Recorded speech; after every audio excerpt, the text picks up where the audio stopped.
Hello ഡോക്ടറിൻ്റെ പുതിയൊരു എപ്പിസോഡിലേക്ക് എല്ലാ പ്രേക്ഷകർക്കും സ്വാഗതം. ഹെർണിയ പലതരമാണ്. ഇൻക്യുനൽ ഹെർണിയയെക്കുറിച്ചാണ് ഹലോ ഡോക്ടർ ഇന്ന് സംസാരിക്കുന്നത്.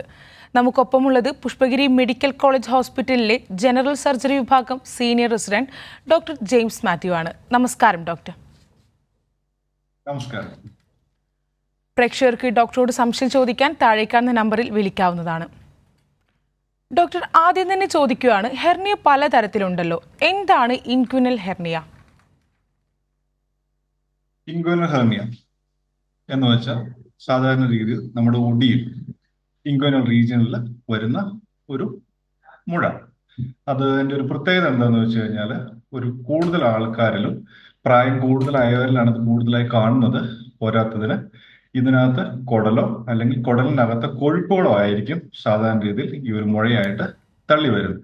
നമ്മൾ നിൽക്കുമ്പോൾ കാണുകയും സാധാരണ രീതിയിൽ നിൽക്കുമ്പോൾ കാണുകയും നമ്മൾ കിടക്കുമ്പോൾ അല്ലെങ്കിൽ ഇരിക്കുമ്പോൾ അത് അപ്രത്യക്ഷമാവുകയും ചെയ്യുന്നതാണ് സാധാരണ ഒടിയിലെ ഹെർണിയ. പക്ഷെ ഒടിയിലെ ഹെർണിയ ഒരു പരിധി ആദ്യകാലങ്ങളിലാണ് ഇതേപോലെ ചുരുങ്ങി പോവുകയും വലുതാവുകയും ചെയ്യുന്നത്. കാലാനുസൃതമായി അത് തിരിച്ചു പോവാതിരിക്കുകയും, അതായത് റെഡ്യൂസിബിലിറ്റി അത് ഇല്ലാതാവുകയും ഇറഡ്യൂസിബിൾ ഹെർണിയ ആവുകയും ചെയ്യാവുന്നതാണ്. ഇതിനകത്തൂടെ എന്ത് വന്നാലും കുടലോ അല്ലെങ്കിൽ കുടലിന്റെ കൊഴുപ്പോ, സംടൈംസ് ചില സമയങ്ങളിൽ നമുക്ക് നമ്മുടെ ബ്ലാഡർ, യൂറിനറി ബ്ലാഡർ, നമ്മുടെ അപ്പൻഡിക്സ് മുതലാവുകയും ഇതിനുള്ളിലൂടെ ഹെർണിയായിട്ട് നമുക്ക് കാണാൻ സാധിക്കും. ബേസിക്കലി കുടലോ കൊഴുപ്പോ നമ്മുടെ ഒടിയിൽ വരുന്നതിനെയാണ്, ഒരു മുടിയിൽ ഒരു മുഴയായിട്ട് വരുന്നതിനെയാണ് നമ്മൾ ഇൻക്യുനൽ ഹെർണിയ എന്ന് പറയുന്നത്. ഇത് കോമൺലി കണ്ടുവരുന്നത്, ഏറ്റവും കൂടുതൽ കണ്ടുവരുന്നത് പ്രായം കൂടിയ ആണുങ്ങളിലാണ്. കുഞ്ഞു കുട്ടികളിൽ വരുന്ന ഹെർണിയാസ് ഉണ്ട്. അതേപോലെ തന്നെ വലിയ ആളുകളിൽ പ്രായാധിക്യം വരുന്നവരിലാണ് ഏറ്റവും കൂടുതലായിട്ട് കണ്ടുവരുന്നത്. കുഞ്ഞുങ്ങളിൽ വരുന്ന ഹെർണിയയുടെ ഒന്നാമത്തെ ഒരു കാരണമായി പറയുന്നത് അത് നമ്മുടെ മസിൽ പേശികളുടെ ഒരു കുറച്ച് ക്ഷീണം ഉണ്ടാവും. അതേപോലെ തന്നെ അവർക്കൊരു പേഴ്സിസ്റ്റന്റ് പ്രോസസ്സസ് വജൈനാലിസ്, ഒരു സാക്ക്, നമ്മുടെ വൃഷ്ണസഞ്ചി സാധാരണ രീതിയിൽ ഗർഭാശയത്തിൽ വയറിനകത്താണ് ഇരിക്കുന്നത്. അത് നമ്മൾ ജനിക്കുന്നതിന്, പ്രസവം നടക്കുന്നതിന് ഒരു മാസം 1.5 മാസം മുന്നെയാണ് നമ്മുടെ മണിസഞ്ചിയിലേക്ക് വരുന്നത്. ആ ഒരു ട്രാക്ട്, അതായത് അബ്ഡോമിനൽ ക്യാവിറ്റി, അതായത് വയറിനകത്തുനിന്ന് ഈ സ്ക്രോട്ടത്തിലോട്ട് വരുന്ന, മണിസഞ്ചിയിലോട്ട് വരുന്ന ആ ട്രാക്ട് കുഞ്ഞുങ്ങളിൽ പെർസിസ്റ്റന്റ് ആയിട്ട് നിൽക്കാൻ, അതായത് അത് ചുങ്ങിപ്പോവാൻ നിൽക്കാനുള്ളൊരു സാധ്യതയും, അത് ഒരു പൊട്ടൻഷ്യൽ സ്പേസ് ഫോർ എന്താ പറയുക, ഒരു ഡിഫക്റ്റിന് കാരണമാവുകയും ചെയ്ത് അങ്ങനെയാണ് കുഞ്ഞുങ്ങളിൽ സാധാരണ രീതിയിൽ കണ്ടുവരുന്നത്. വലിയ ആൾക്കാരിൽ, അതായത് മുതിർന്നവരിൽ കണ്ടുവരുന്നത് സാധാരണ നമ്മുടെ മസിൽ പേശികളുടെ വീക്കം കൊണ്ടാണ്. ആ വീക്കം തന്നെ പല കാരണങ്ങൾ കൊണ്ടുണ്ടാവാം. ഏറ്റവും കൂടുതലായിട്ട് നമ്മുടെ സമൂഹത്തിൽ കണ്ടുവരുന്നത് പുകവലിക്കുന്ന ആൾക്കാരിൽ ഇത് വളരെ കൂടുതലായിട്ട് കാണാറുണ്ട്. അതേപോലെ ഭാരം കൂടുതൽ എടുക്കുന്ന ആൾക്കാരിൽ, അവരിലും ഇത് കൂടുതലായിട്ട് കണ്ടുവരാറുണ്ട്. സ്ത്രീകളിൽ വരുന്ന ഹെർണിയ, ഒരു സാധാരണ ആളുകളിലേക്ക് കൂടെ തന്നെ സ്ത്രീകളിൽ ഹെർണിയ വരാം. പക്ഷെ വളരെ കുറവ് റേറ്റിലാണ് അവരിൽ വരുന്ന ഹെർണിയ. അവരിലെ ഹെർണിയ കൂടുതലായിട്ട് ഒരു റിസ്ക് കൂടുതലുള്ള ഹെർണിയ ആയിട്ട് വരാനുള്ള ഒരു സാധ്യത കൂടുതലാണ്. അവരിൽ വരുന്നതിൽ കൂടുതൽ രീതിയിലുള്ള കൂടുതലും ഒരു ഫെമറൽ ഹെർണിയ എന്ന് പറയുന്ന ഒരു വെറൈറ്റി ഓഫ് ഇൻക്യുനൽ ഹെർണിയാണ് വരുന്നത്. ഫെമറൽ ഹെർണിയയുടെ ഒരു പ്രത്യേകത, അത് ഒടിയിൽ തന്നെയാണ് കാണുന്നതെങ്കിലും സാധാരണ ആണുങ്ങളിലേക്കോട്ട് അല്ല. അത് നമ്മുടെ ഫെമറൽ വെയിൻ, മേജർ വെസൽസ് ആണ് ഫെമറൽ വെയിനും ഫെമറൽ ആർട്ടറിയും. അതിനോട് ചേർന്ന് ഒരു സ്പേസ്, ഒരു പൊട്ടൻഷ്യൽ വീക്ക്നെസ് സ്പേസ് ഉണ്ട് ഫെമറൽ കനാലിൽ. അതുവഴിയാണ് സ്ത്രീകളിൽ കൂടുതലായിട്ട് കണ്ടുവരുന്നത്. സാധാരണ രീതിയിലുള്ള ഹെർണിയയും സ്ത്രീകൾ കണ്ടുവരുന്നുണ്ട്. പക്ഷെ ഈ ഫെമറൽ ഹെർണിയ എന്ന് പറയുന്നതാണ് സ്ത്രീകളിലായിട്ട് കൂടുതലായിട്ട് കണ്ടുവരുന്ന ഹെർണിയ, ഒടിയിലെ ഹെർണിയ. ഡോക്ടർ, എന്തെല്ലാം കാരണങ്ങൾ കൊണ്ടാണ് ഇൻക്യുനൽ ഹെർണിയ അല്ലെങ്കിൽ ഹെർണിയ ഇപ്പോൾ ഡോക്ടർ തന്നെ പറഞ്ഞു സ്ത്രീകളിലും വരുന്നുണ്ട് എന്നത്, അപ്പൊ എന്തൊക്കെ കാരണങ്ങൾ ഉണ്ടാകാം? പുരുഷന്മാരിൽ യൂഷ്വലി കണ്ടുവരുന്നത്, ഒന്ന് വെയിറ്റ്, ഭാരം കൂടുതലുള്ള ജോലി ചെയ്യുന്ന പുരുഷന്മാരിൽ, ഒത്തിരി വെയിറ്റ് എടുക്കുന്നവര്, അവരിലൊക്കെയാണ് കൂടുതലായിട്ട് കണ്ടുവരുന്നത്. രണ്ടാമത്തത് സ്മോക്കേഴ്സ്, നന്നായിട്ട് പുകവലിക്കുന്ന ചെയിൻ സ്മോക്കർ പോലത്തെ ആളുകളിൽ കണ്ടുവരാം. മൂന്നാമതായിട്ട് കണ്ടുവരുന്നത് നമുക്ക് കോൺസ്റ്റിപ്പേഷൻ അല്ല മലബന്ധമുള്ള ആൾക്കാരിൽ, അതായത് കൃത്യമായിട്ട് മലശോചനം ഇല്ല, അവർക്ക് നമുക്ക് വയറ്റിൽ നിന്ന് പോകാൻ വേണ്ടി ഒത്തിരി നേരം ബാത്റൂമിൽ ഇരിക്കേണ്ടി വരുന്നു, നമ്മൾ ഒത്തിരി മുക്കുന്നു, അങ്ങനെയുള്ള ആൾക്കാരിലും സാധാരണ രീതിയിൽ കണ്ടുവരുന്നുണ്ട്. സ്ത്രീകളിൽ വെയിറ്റ് ആണ് ഒരു മേജറായിട്ട്, ഒബീസിറ്റി ആണ് ഒരു മേജർ ഫാക്ടർ എങ്കിലും ഇതേപോലെ തന്നെ ഈ വെയിറ്റ് എടുക്കുന്നതും ഒക്കെ ഒരു കാരണമായിട്ട് വരാം. ശരി ഡോക്ടർ, നമ്മോടൊപ്പം ഇപ്പോൾ ഒരു പ്രേക്ഷക ചേരുന്നുണ്ട്. ആലപ്പുഴയിൽ നിന്ന് മിനിയാണ്. മിനി ഡോക്ടറോട് ചോദിച്ചോളൂ. ഡോക്ടർ, എന്റെ സംശയം ഇങ്ങനെ സ്ത്രീകൾക്കും ഇതുണ്ടാകാറുണ്ടോ എന്നുള്ളതാണ്. സ്ത്രീകൾക്കും ഇതേപോലെ ഒടിയിൽ ഹെർണിയ ഉണ്ടാവാറുണ്ട്. അത് പുരുഷന്മാരുടെ അത്ര കോമൺ അല്ല എന്നൊരു ഒരു കാരണം മാത്രമേ ഉള്ളൂ. പക്ഷെ ഉറപ്പായിട്ടും സ്ത്രീകളിലും ഉണ്ടാവാറുണ്ട്. ഞാൻ ഈ പറഞ്ഞ പോലെ സ്ത്രീകളിൽ ഉണ്ടാവുമ്പോൾ നമ്മൾ എപ്പോഴും ചെക്ക് ചെയ്യുന്നത് അതൊരു ഫെമറൽ ടൈപ്പ് ഹെർണിയ ആണോ എന്നുള്ളതാണ്. കാരണം സ്ത്രീകളിൽ ഏറ്റവും കൂടുതൽ കണ്ടുവരുന്നത് ഫെമറൽ ടൈപ്പ് ഹെർണിയ തന്നെയാണ്. അതുകൊണ്ട് ഉറപ്പായിട്ടും സ്ത്രീകളിൽ അങ്ങനെ വരുന്നുമുണ്ട്. പ്രേക്ഷകയ്ക്ക് മനസ്സിലായെന്ന് കരുതുന്നു. ഡോക്ടർ, ഇൻഗ്വിനൽ ഹെർണിയയുടെ ലക്ഷണങ്ങൾ എന്തെല്ലാം? എങ്ങനെയാണ് ഇത് പ്രത്യക്ഷപ്പെടുന്നത്? ഇതിന് പ്രത്യേകതരമായിട്ട് എന്തെങ്കിലും ലക്ഷണങ്ങൾ ഉണ്ടോ? അല്ലെങ്കിൽ ഇതിൽ നമുക്ക് ചെക്കപ്പിലൂടെ മാത്രമാണോ മനസ്സിലാവുന്നത്? സാധാരണ രീതിയിൽ ഏറ്റവും ആദ്യമായിട്ട് നമുക്ക് തോന്നുന്നത് നമ്മളിങ്ങനെ നിൽക്കുമ്പോൾ ഒരു ചെറിയൊരു തള്ളൽ പോലെ, ഒരു മുഴ പ്രത്യക്ഷപ്പെടുന്ന പോലെ തോന്നും നമുക്ക് സാധാരണ രീതിയിൽ ഒടിയിൽ. അത് ചിലർ ശ്രദ്ധിക്കണമെന്നില്ല. ഇച്ചിരി ഒബിസിറ്റി അല്ലെങ്കിൽ തടിച്ച ഒരാളാണെന്നുണ്ടെങ്കിൽ അവിടെ കൊഴുപ്പിന്റെ അംശങ്ങൾ കൂടുതലാണെന്നുണ്ടെങ്കിൽ നമുക്ക് ആദ്യമേ അത് മനസ്സിലാവണമെന്ന് തന്നെ ഇല്ല. പക്ഷെ അത് സമയം കഴിയുന്തോറും, അതിപ്പോൾ 6 മാസം മുതൽ 1 വർഷം അങ്ങനെ ഓരോ ദിവസവും കഴിയുന്തോറും ഇതിന്റെ വ്യാപ്തി കൂടി വരും. അപ്പോൾ മുഴ വലുതാവാനുള്ള സാധ്യത കൂടുതലാണ്. അങ്ങനെ മുഴ വലുതായി വരുമ്പോൾ നമുക്ക് വ്യക്തമായിട്ട് തിരിച്ചറിയാൻ പറ്റും. അപ്പൊ നമുക്ക് എപ്പോഴും മനസ്സിലാവും, നമ്മൾ നിൽക്കുമ്പോൾ ഒരു മുഴ വരികയും നമ്മൾ കിടക്കുമ്പോൾ ഒരു മുഴയില്ല, ആ ഒരു മുഴപ്പ് ഇല്ലാതാവുകയും ചെയ്യുന്നത് വ്യക്തമായിട്ട് നമുക്ക് മനസ്സിലാക്കാൻ പറ്റും. ചില ആളുകളിൽ മാത്രം ഒരു വലിച്ചില് പോലത്തെ ഒരു വേദന അവർക്ക് അനുഭവപ്പെടാറുണ്ട്. അത് സാധാരണ കുടലിന്റെ കൊഴുപ്പ് ആ ഹെർണിയയുടെ കണ്ടന്റ് ആയിട്ട് വരുമ്പോഴാണ് സാധാരണ രീതിയിൽ അങ്ങനെ ഒരു വലിച്ചിലായിട്ട് വരുന്നത്. സാധാരണ പേഷ്യന്റ് നമ്മുടെ അടുത്ത് വരുമ്പോൾ തന്നെ അവർ പറയുന്നത്, സാറേ ഞങ്ങൾക്കൊരു ഹെർണിയ ഉണ്ടെന്ന് പറഞ്ഞാണ് വരുന്നത്. അപ്പൊ നമ്മൾ നോക്കുമ്പോഴാണ് അങ്ങനെ നമ്മുടെ സമൂഹം ഓൾറെഡി ഒരു അവയർനെസ് ഉണ്ട് അവർക്ക്. വളരെ കുറച്ച് പേർക്ക് അതിന്റെ ഒരു അവയർനെസ് ഇല്ലാത്തയുള്ളൊരു മുഴയായിട്ട് സാർ ഒരു മുഴയുണ്ട്, അതിങ്ങനെ കിടക്കുമ്പോൾ പോവുകയും എഴുന്നേറ്റ് നിൽക്കുമ്പോൾ വരികയും ചെയ്യുന്നുണ്ട് സാർ, എന്താണെന്നറിയില്ല എന്ന് പറഞ്ഞു വരാറുണ്ട്. പക്ഷെ ഒരു 75 മുതൽ 85% ആൾക്കാരും സാറേ എനിക്കൊരു ഹെർണിയ ഉണ്ട്, എനിക്ക് അങ്ങനെ ഒരു സംശയം ഉണ്ട് സാറേ എന്ന് പറഞ്ഞാണ് യൂഷ്വലി OP-യിൽ വന്ന് കാണാറ്. ഇതിന്റെ മെയിൻ ലക്ഷണം എന്ന് പറയുന്നത് ഒടിയിലെ ആ ഒരു മുഴ വലുതായിട്ട് വരിക എന്നുള്ളത് തന്നെയാണ്. ശരി ഡോക്ടർ, അതുപോലെ തന്നെ മറ്റ് ഹെർണിയകളിൽ നിന്ന് ഡോക്ടർ ഇപ്പോൾ പറഞ്ഞു മുഴ പോലെ. അപ്പോൾ ഇതല്ലാതെ മറ്റെന്തൊക്കെ രീതികളിൽ നമുക്ക് ഇതിനെ തിരിച്ചറിയാൻ സാധിക്കും? വയറുവേദന മാത്രമാണോ ഇതിന്റെ ലക്ഷണവും? ഞാൻ പറഞ്ഞു, വയറുവേദനയായിട്ട് വരുന്ന യൂഷ്വലി ഒരു സിവിയർ കോംപ്ലിക്കേഷനിലോട്ട് വരുമ്പോഴാണ് ഒരു ഡ്രാഗിങ് ടൈപ്പ് പെയിൻ നമ്മൾ പറയുന്നത്, ഒരു വലിച്ചില് പോലത്തെ ഒരു അവസ്ഥ. അതാണ് കൂടുതൽ ആൾക്കാരും നമ്മളോട് പറഞ്ഞു വരുന്നത്. ഈ കുടൽ തടസ്സം, അതായത് ഹെർണിയക്കകത്ത് അതൊരു കുടൽ തടസ്സമായിട്ട് വരുമ്പോഴാണ് സിവിയർ ആയിട്ട് അബ്ഡോമിനൽ പെയിൻ ആയിട്ട് പ്രസന്റ് ചെയ്യാറ്. അന്നേരം അതിന്റെ കൂടെ തന്നെ ഛർദിലും അതേപോലെ തന്നെ മൊത്തത്തിൽ ക്ഷീണവും നല്ല ഡീഹൈഡ്രേഷനും ഒക്കെ ആയിട്ടായിരിക്കും യൂഷ്വൽ പേഷ്യന്റ് നമ്മുടെ അടുത്ത് വരുന്നത്. ബാക്കി ഏതൊക്കെ ഹെർണിയാസ് ഉണ്ടെന്ന് ചോദിച്ചാൽ നമ്മുടെ അബ്ഡോമൻ വാളിൽ, അതായത് വയറിന്റെ പുറത്ത് വരുന്ന ഹെർണിയാസ് ഉണ്ട്. യൂഷ്വലി പൊക്കിളിൽ വരുന്ന ഒരു ഹെർണിയാണ് നമ്മൾ കണ്ടുവരുന്നത്. അതും ഇതേപോലെ തന്നെയാണ് പ്രസന്റ് ചെയ്യുന്നത്. ഒരു കാലഘട്ടത്തിൽ അത് ചെറുതായിട്ട് വരികയും പിന്നെ അത് വലുതാവുകയും ചെയ്യുന്നു. അത് കിടക്കുമ്പോൾ തന്നെ ചുങ്ങിപ്പോവുകയും ചെയ്യുന്നു. എഴുന്നേറ്റ് നിൽക്കുമ്പോൾ അത് വീർത്ത് വരികയും ചെയ്യുന്നു. അതല്ലാതെ വരുന്ന ഹെർണിയ ഇൻസിഷണൽ ഹെർണിയ എന്ന് പറയുന്ന വയറിന്റെ പുറത്ത് വരുന്ന ഹെർണിയാണ്.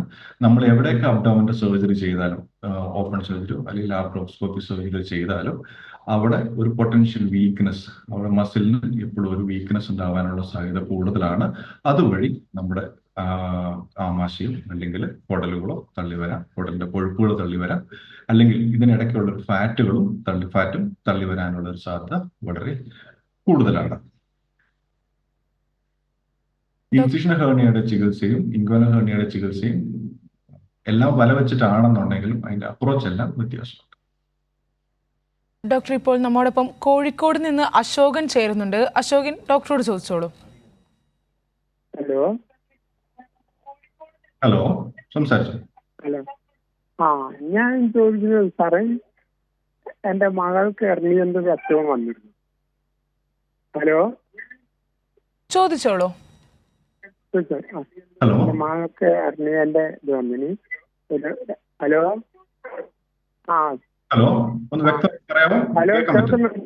കേൾക്കുന്നുണ്ടോ? ആ, പറഞ്ഞോളൂ. കേൾക്കുന്നില്ലേ?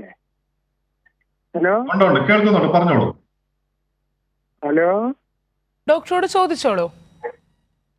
ഡോക്ടർ ഡോക്ടർ കേൾക്കുന്നില്ലേ? പറയൂ. ഹലോ ഉണ്ട്, ഡോക്ടർ കേൾക്കുന്നുണ്ട്, കേൾക്കുന്നില്ലേ? പറഞ്ഞോളൂ. അതായത് എൻ്റെ മകൾക്ക് എർണിയന്റെ അസുഖം വന്നിട്ട് പെയിൻ ഉണ്ടായിരുന്നു. എന്തെങ്കിലും വെയിറ്റ് എടുക്കുമ്പോഴത്തേക്കോ ഭയങ്കര പെയിന്. ഡോക്ടർ, പ്രേക്ഷകൻ ചോദിച്ചത് ഹെർണിയയുടെ അസുഖം വന്നപ്പോഴുള്ള പെയിനിനെ പറ്റിയാണ്. ഓക്കെ, ഏത് സൈഡിലാണ് കുഞ്ഞിന് ഈ വേദന ഉള്ളത്? എവിടെയാണ് ഹെർണിയായിട്ട് ആ മുഴയായിട്ട് കാണുന്ന? ഏത് ഭാഗത്താണ്? കാര്യമായിരുന്നു പെയിൻ ഉണ്ടായിരുന്നു. ലെഫ്റ്റ് സൈഡിലായിട്ടായിരുന്നു. പൊക്കിളിലാണ് സാധാരണ ഇതിൽ പെയിൻ കാണിക്കുക, അവിടെയാണ് ഹെർണിയായിട്ട് വന്നേക്കുന്നത് അല്ലേ? ലെഫ്റ്റ് സൈഡ് ആയിരുന്നു. അത് എനിക്ക് ഓപ്പറേഷൻ മനസ്സിലായത് ചെയ്യാൻ പൊക്കിളിന്റെ അവിടെയാണ് ഹെർണിയായിട്ട് വേണ്ടി വന്നത്. ചെയ്തു. അപ്പൊ ഷുഗർ ഉള്ളത് കൊണ്ട് ഓപ്പറേഷൻ ചെയ്യാൻ പറ്റിയില്ല. ആ, പൊക്കിളിന്റെ ചുറ്റുമുള്ള ഹെർണിയ എങ്ങനെയാണെന്ന് അറിയാൻ വേണ്ടിയിട്ടാ. ഓക്കെ, പൊക്കിളിന്റെ അവിടെയുള്ള പൊക്കിളിൽ വരുന്ന ആ അംബിലിക്കൽ ഹെർണിയ എന്ന് നമ്മൾ പറയുന്ന ഹെർണിയ കോമൺലി ഫീമെയിലിൽ കണ്ടുവരുന്ന ഒരു ഹെർണിയ തന്നെയാണ്. അത് താരതമ്യേന എളുപ്പമുള്ള ഒരു ഹെർണിയാണ്. സാധാരണ രീതിയിൽ സ്ത്രീകളിൽ കണ്ടുവരുന്ന ഒരു ഹെർണിയ കൂടെയാണ്. അതിന്റെ ഒരു പ്രത്യേകത, അതിനകത്ത് നമ്മുടെ കുടലിന്റെ കൊഴുപ്പും അതേപോലെ തന്നെ ചെറുകുടലും കയറാൻ അതിനകത്ത് കണ്ടന്റ് ആയിട്ട് വരാനുള്ള ഒരു സാധ്യത, അതിന്റെ അകത്തുള്ള കണ്ടന്റ് ചെറുകുടലോ അല്ലെങ്കിൽ കൊഴുപ്പോ കുടലിന്റെ കൊഴുപ്പോ ആവാനുള്ള സാധ്യത വളരെ കൂടുതലാണ്. അത് യൂഷ്വലി അംബലിക്കസിന്റെ അവിടെ വരുന്ന ഹെർണിയ, അതിന്റെ neck of the hernial sac എന്ന് പറയും. അതിന്റെ കഴുത്ത്, നെക്ക്, അതിന്റെ വാവട്ടം, അംബലിക്കൽ ഹെർണിയയുടെ വാവട്ടം വളരെ ചെറുതായിരിക്കും. 1 സെന്റിമീറ്ററോ അല്ലെങ്കിൽ 1.5 സെന്റിമീറ്ററോ ഒക്കെയാണ് സാധാരണ രീതിയിൽ കണ്ടുവരുന്നത്. അപ്പോൾ അതിനുള്ളിലൂടെയാണ് ഈ കണ്ടന്റ്, കുടലോ അല്ലെങ്കിൽ ഈ പറയുന്ന കൊഴുപ്പോ അകത്തോട്ട് കയറി വരുന്നത്. അങ്ങനെ കൊഴുപ്പ് അകത്തോട്ട് കയറി വരികയും പെട്ടെന്ന് എന്തെങ്കിലും ഒരു കാരണങ്ങൾ കൊണ്ട് പുറത്തു പോവാതെ താഴത്തോട്ട് റെഡ്യൂസ് ആവാതെ ഇരിക്കുന്ന അവസരത്തിൽ അതോടെ ഉടക്കി നിൽക്കാനുള്ള ഒരു സാധ്യതയുണ്ട്. പിന്നീട് അവിടെ ചെറിയ നീർക്കെട്ട് വരാനും പിന്നീട് അതിലൊരു ചെറിയ വേദനയും വരാനുള്ള സാധ്യത വളരെ കൂടുതലാണ്. അതുകൊണ്ട് കുടലാണ് കയറുന്നതെങ്കിൽ കുടലിന് തിരിച്ചു പോകുന്നില്ല, അവിടെ വേദന ഉണ്ടെങ്കിൽ അത് നമ്മളെ സംബന്ധിച്ച് ഒരു എമർജൻസി ആയിട്ടുള്ള ഒരു സിറ്റുവേഷൻ ആയിട്ടാണ് നമ്മൾ കണക്കാക്കുന്നത്. കാരണം ആ ചെറു വാവട്ടത്തിലൂടെ കുടൽ കടന്നു പോകുമ്പോൾ ആ കുടലിലേക്കുള്ള രക്തഓട്ടം കുറയാനുള്ള ഒരു സാധ്യത വളരെ കൂടുതലാണ്. അങ്ങനെ രക്തഓട്ടക്കുറവ് ഉണ്ടാവുന്ന ഒരു അവസരത്തിൽ അതിന് ചുറ്റുമുള്ള ഭാഗം ഗാംഗ്രീൻ, അതായത് നശിക്കാനുള്ള ഒരു സാധ്യത വളരെ കൂടുതലാണ്. അങ്ങനെ സാഹചര്യങ്ങൾ നമ്മൾ വെയിറ്റ് ചെയ്യില്ല, എമർജൻസി ആയിട്ട് തന്നെ ചെയ്യും. ഇവിടുത്തെ ഒരു കാരണം എനിക്ക് മനസ്സിലായത് ഷുഗർ കൂടുതൽ ഉള്ളത് കൊണ്ടാണ് ഇപ്പൊ സർജറി മാറ്റിവെച്ചതെന്നാണ് ഞാൻ മനസ്സിലാക്കുന്നത്. നമ്മൾ ഹെർണിയ ചെയ്യുമ്പോൾ നമ്മൾ വല വെച്ചിട്ടാണ് ചെയ്യുന്നത്. മെഷ് എന്ന് പറയും വല. അത് ഇൻഫെക്ഷൻ ആവാനുള്ള സാധ്യത ഈ കൺട്രോൾ ഡയബറ്റിസ് ഉള്ള ആൾക്കാരിൽ വളരെ കൂടുതലാണ്. നമ്മൾ ഭയങ്കര കെയർഫുൾ ആയിട്ട് ചെയ്തു.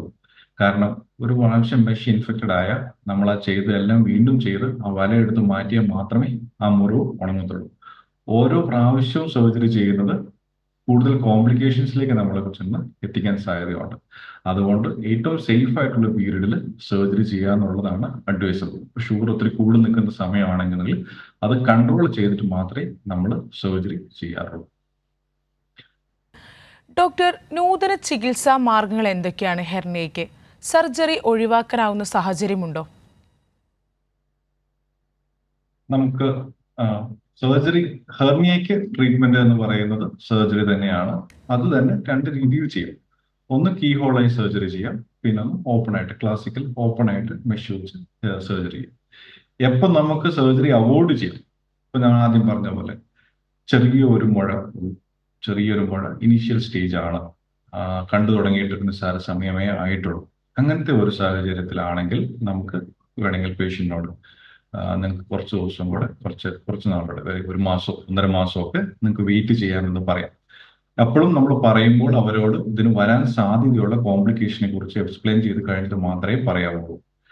കാരണം നമുക്ക് ചിലപ്പോൾ പെട്ടെന്നൊരു വെയിറ്റ് എടുക്കുമ്പോഴോ അല്ലെങ്കിൽ ആഞ്ഞൊന്ന് തുമ്മുമ്പോഴോ ഒക്കെ ആയിരിക്കും ചിലപ്പോൾ ഈ നമ്മുടെ ഈ കണ്ടന്റ് കുടല് ഒടിയിലോ അല്ലെങ്കിൽ ഹെർണിയക്കുള്ളിലോ കയറി ഉടക്കി പോകുന്നത്. അങ്ങനത്തെ സാഹചര്യങ്ങൾ പിന്നെ എമർജൻസി ആയിട്ട് ചെയ്യേണ്ടി വരാനുള്ള ഒരു സാധ്യത ഉണ്ട്. ഏതൊക്കെ രീതിയിൽ സർജറി ചെയ്യാം? ഏറ്റവും കൂടുതലായി ചെയ്തു വരുന്നത് ഓപ്പൺ സർജറി തന്നെയാണ്. ടെൻഷൻ ഫ്രീ ആയിട്ട് ഉള്ള ഒരു മെഷ് വെച്ച് തുന്നി ഓപ്പൺ ആയിട്ട് ചെയ്യുന്ന സർജറിയാണ് ഓപ്പൺ മെഷ് റിപ്പയർ ഹെർണിയയ്ക്ക് വേണ്ടി. പിന്നെ ഉള്ളത് ലാപ്രോസ്കോപ്പിക് സർജറിയാണ്, അതായത് കീഹോൾ സർജറി. കീഹോൾ സർജറിയും ഓപ്പൺ സർജറിയും തമ്മിലുള്ള മെയിൻ വ്യത്യാസം അതിന്റെ വേദനയുടെ കാര്യത്തിലാണ്. ഈ ഓപ്പൺ സർജറി ചെയ്യുമ്പോൾ നമുക്കൊരു 4, 5 അല്ലെങ്കിൽ 5, 6 ദിവസത്തേക്ക് സാധാരണ രീതിയിലൊരു വേദന ഉണ്ടാവും, ഒരു ബുദ്ധിമുട്ടുകളും ഒക്കെ ഉണ്ടാവും. കീഹോൾ സർജറി ചെയ്താൽ 1, 2 ദിവസത്തേക്കാണ് മാക്സിമം വേദന ഉണ്ടാവുന്നത്. 3-ാമത്തെ ദിവസം മുതൽ അദ്ദേഹത്തിൻ്റെതായ അല്ലെങ്കിൽ പേഷ്യന്റിൻ്റെതായ സാധാരണ ജോലിയിലേക്ക് തിരിച്ചു പോകാൻ പറ്റും. പക്ഷെ രണ്ടിനുമുള്ള ഒരു ഡിസഡ്വാൻറ്റേജ് എന്താണെന്ന് വെച്ച് കഴിഞ്ഞാൽ, രണ്ടിനും നമുക്ക് 1 മാസത്തെ റെസ്റ്റ് പറയും. നമ്മൾ റെസ്റ്റ് എന്തിനാണ് പറയുന്നത്? നമ്മൾ വെയിറ്റ് എടുക്കാൻ സമ്മതിക്കില്ല. കാരണം രണ്ടിനും നമ്മൾ അകത്ത് വെക്കുന്ന വല ഒരേ രീതിയിലുള്ള വലയാണ്, നെറ്റ് മെഷ് വലയാണ് നമ്മൾ വെക്കുന്നത്. ആ വല നമ്മുടെ ശരീരവുമായിട്ട് ഇഴുകി ചേരാനുള്ള സമയമാണ് ഈ 1 മാസം എന്ന് പറയുന്നത്. നമ്മൾ മെയിനായിട്ട് ഇത് വെക്കുന്നതിന്റെ ഉദ്ദേശം നമ്മുടെ അബ്ഡോമിനൽ മസിൽസിനെ സ്ട്രെങ്തൻ ചെയ്യുക എന്നുള്ളതാണ്. അപ്പൊ അത് രണ്ടിലും ഒരേ രീതിയിലാണ് നമ്മൾ അതിന്റെ കാര്യങ്ങൾ നടക്കുന്നത്. അതായത് വല വെച്ച് അതിന്റെ പ്രക്രിയകൾ നടക്കുന്ന രണ്ടിലും ഒരേ രീതിയിലാണ്. 1 മാസത്തോളം സമയം നമ്മൾ യൂഷ്വലി റെസ്റ്റ് പറയാറുണ്ട് ഇത് രണ്ടിനും. കീഹോൾ ചെയ്യുന്നതിന്റെ ഒരു മേജർ അഡ്വാൻറ്റേജ് നമുക്കുള്ളത് വേദന. ഈ പോസ്റ്റ് ഓപ്പറേറ്റീവ് പീരീഡിലുള്ള വേദനയാണ് നമുക്ക് ഏറ്റവും കുറഞ്ഞായി കാണുന്നത്. അതായത് 2-ാമത്തെ ദിവസം മുതൽ നമുക്ക് നമ്മുടെ നോർമൽ ആയിട്ടുള്ള കാര്യങ്ങളെല്ലാം ചെയ്യാം, എക്സെപ്റ്റ് ഫോർ വെയിറ്റ് ലിഫ്റ്റിംഗ്. ഒത്തിരി വെയിറ്റ് നമ്മൾ ലിഫ്റ്റ് ചെയ്യാൻ സമ്മതിക്കാറില്ല, അവർ അഡ്വൈസ് ചെയ്യാറുണ്ട്. ഓപ്പൺ ചെയ്യുമ്പോൾ ഒരു 3-4-5 ദിവസത്തേക്ക് നമുക്ക് വേദന ഉണ്ടാവാം. രണ്ടിനും സക്സസ് റേറ്റ് അല്ലെങ്കിൽ റെക്കറൻസ് റേറ്റ് രണ്ടിനും വളരെ കുറവാണ്. സക്സസ് റേറ്റ് രണ്ടിനും ഓൾമോസ്റ്റ് ഒരേപോലെ തന്നെയാണ് കണ്ടുവരുന്നത്, ലാപ്രോസ്കോപ്പി ചെയ്താലും ഓപ്പൺ ചെയ്താലും. ഡോക്ടർ, ഇപ്പോൾ വ്യത്യസ്ത രീതിയിലുള്ള സർജറി രീതികളാണ് പറഞ്ഞത്. ഡോക്ടർ, ഈ സർജറിക്കുള്ള സങ്കീർണതകളുണ്ടോ? സർജറി കൂടുതൽ കോംപ്ലിക്കേഷൻ ആവാനുള്ള ഒരു സാധ്യതയുണ്ടോ? സാധാരണ ഹെർണിയ സർജറി എന്ന് പറയുന്നത് ഏറ്റവും എളുപ്പത്തിൽ ചെയ്ത് പുറത്തിറങ്ങാവുന്ന ഒരു സർജറിയാണ്. ഓപ്പൺ സർജറി ആണെങ്കിലും ലാപ്രോസ്കോപ്പി സർജറി ആണെങ്കിലും. ഓപ്പൺ സർജറിയിൽ നമുക്ക് കോംപ്ലിക്കേഷൻ വരുന്നത്, നമ്മളൊരു ഇൻഗ്വൈനൽ ഹെർണിയ എക്സ്പെക്ട് ചെയ്ത് പോകുമ്പോൾ അതിനകത്ത് കണ്ടന്റ് നമുക്ക് കൃത്യമായിട്ട് ഐഡന്റിഫൈ ചെയ്യാൻ പറ്റുന്നില്ല, അല്ലെങ്കിൽ നമ്മുടെ ബ്ലാഡർ അല്ലെങ്കിൽ നമ്മുടെ കുടലെല്ലാം ഈ ഹെർണിയയുടെ ഒരു വാളായിട്ട് വരാം. Sliding hernia. അത് സ്ലൈഡിങ് ഹെർണിയ എന്ന് പറയുന്ന ഒരു വിഭാഗത്തിലെ ഹെർണിയ ആണെന്നുണ്ടെങ്കിൽ നമുക്ക് തിരിച്ചറിയാൻ ബുദ്ധിമുട്ടൊക്കെ ആണെന്നുണ്ടെങ്കിൽ കുറച്ച് സങ്കീർണതകൾ വരാം. എന്നാലും സാധാരണ രീതിയിൽ അങ്ങനെ പേടിക്കേണ്ട രീതിയിലുള്ള സങ്കീർണതകളൊന്നും സർജറിയുടെ ഭാഗമായിട്ട് വരാറില്ല. പിന്നീടുള്ളത്, ലക്ഷത്തിൽ ഒരാൾക്ക് നമ്മൾ വെക്കുന്ന വലയുമായിട്ടുള്ള അലർജി വരാം, റിയാക്ഷൻ വരാം. അങ്ങനെ ആണെന്നുണ്ടെങ്കിൽ നമുക്ക് ആ വല എടുത്തു മാറ്റേണ്ട സർജറി ഇത് കഴിഞ്ഞ് ചെയ്യേണ്ടി വരും. അതാണ് മെയിനായിട്ടുള്ള സർജറി കോംപ്ലിക്കേഷൻ എന്ന് പറയുന്നത്. ലാപ്രോസ്കോപ്പി കീഹോൾ ചെയ്യുന്ന സമയത്താണെങ്കിലും നമുക്ക് കീഹോൾ ചെയ്യുന്നതിന് മറ്റൊരു അഡ്വാൻറ്റേജ് എന്താണെന്ന് വെച്ചാൽ, നമുക്ക് ഒരേ സമയത്ത് തന്നെ 3 ഹെർണിയാസിനെയും ഒരൊറ്റ ഇതിൽ ഇത് ചെയ്യാൻ പറ്റും, ട്രീറ്റ്മെന്റ് ചെയ്യാൻ പറ്റും. അതായത് femoral hernia, direct hernia, indirect hernia. ഈ 3നെയും നമുക്ക് ഒരേ സമയത്ത് അഡ്രസ് ചെയ്യാൻ പറ്റും എന്നുള്ളതാണ് ലാപ്രോസ്കോപ്പിക് ഹെർണിയ സർജറിയുടെ മറ്റൊരു അഡ്വാൻറ്റേജ്. ഏറ്റവും കോംപ്ലിക്കേഷൻസ് കുറഞ്ഞ ഒരു സർജറിയാണ് ഈ പറയുന്ന ഹെർണിയ സർജറി. ലോങ് ടേം ഒരു കോംപ്ലിക്കേഷൻ എന്ന് പറഞ്ഞു വരുന്നത്, നമ്മളിപ്പോൾ ആദ്യത്തെ 1 മാസത്തെ റെസ്റ്റ് അല്ലെങ്കിൽ വെയിറ്റ് എടുക്കരുത് എന്ന് പറയുന്നത് കൃത്യമായി പാലിക്കാതെ വരുന്നവരിൽ വളരെ മാത്രമാണ് ഈ റെക്കറൻസ് ആയിട്ട് വീണ്ടും വന്ന് കാണാറ്. മനസ്സിലായി ഡോക്ടർ. ഡോക്ടർ ഹലോ ഡോക്ടർ ശ്വാസം സമയം മുട്ടുള്ള പൂർണ്ണമാവുകയാണ്. ഹലോ ഡോക്ടർ ഇന്ന് സംസാരിച്ചത് ഇൻക്യുനൽ ഹെർണിയയെ പറ്റിയാണ്. നമ്മോടൊപ്പം സംസാരിച്ചത് പുഷ്പഗിരി മെഡിക്കൽ കോളേജിലെ ഡോക്ടറാണ്. നന്ദി ഡോക്ടർ.